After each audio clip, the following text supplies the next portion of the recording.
আহত যোদ্ধাদের পক্ষ থেকে, শহীদ পরিবার পক্ষ থেকে আমি শহীদ মিরাজের বাবা, একটাও যাতে বাদ না যায় সর্বোচ্চ শাস্তি আমি দাবি করছি আপনাদের মাধ্যমে।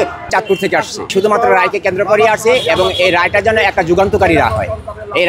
এই রায় দেখে যেন শুধু বাংলাদেশ নয়, সারা বিশ্বের রাজনীতিবিদরা সতর্ক বার্তা তাদের কানে যেন পৌঁছে দেওয়া হয় এবং এই রায় দিয়ে যেন আগামীর বাংলাদেশকে সুন্দর সাবলীল সার্বভৌম একটা ইনসাফের বাংলাদেশ যেন প্রতিষ্ঠা করার সুযোগ দেওয়া হয়। তাই আমরা চাই এই রায়টা একটা যুগান্তকারী রায় হবে এবং আদালত স্বপ্রণোদিত হয়ে জনসমর্থনযোগ্য এবং জনগ্রহণযোগ্য এবং সকল মানুষের আশা আকাঙ্ক্ষার যোগ্য যেন একটা রায় প্রদান করে, এই প্রত্যাশা আমরা কামনা করছি। আমাদের সর্বোচ্চ রায়, সে যে পরিমাণ গুম খুন করেছে, যত হাজার গুম খুন করেছে, বিডিআর গণহত্যার মতন জঘন্য একটা গণহত্যা করেছে, শাপলা চত্বরে গণহত্যা করেছে, লক্ষ কোটি বিলিয়ন ডলার সে বিদেশ পাচার করেছে, দুর্নীতি করেছে, তো হাজার হাজার অপরাধে তার শাস্তি আদালতে এই আইনের খাতায় লেখা নেই।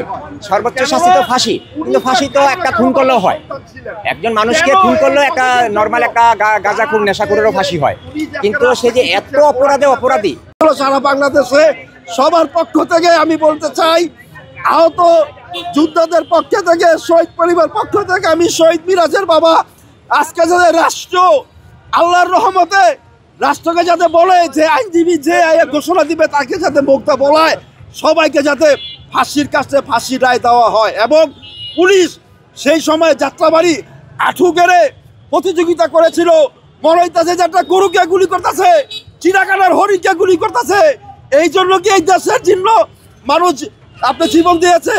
আমি আপনার মাধ্যমে দেশবাসীর কাছে বলতে চাই, প্রত্যেকটা থানার পুলিশ একটাও যাতে বাদ না যায়, আইনের আওতা যাতে সবকে আইনের যে শাস্তিটা পাবে সর্বোচ্চ শাস্তি আমি দাবি করছি আপনাদের মাধ্যমে।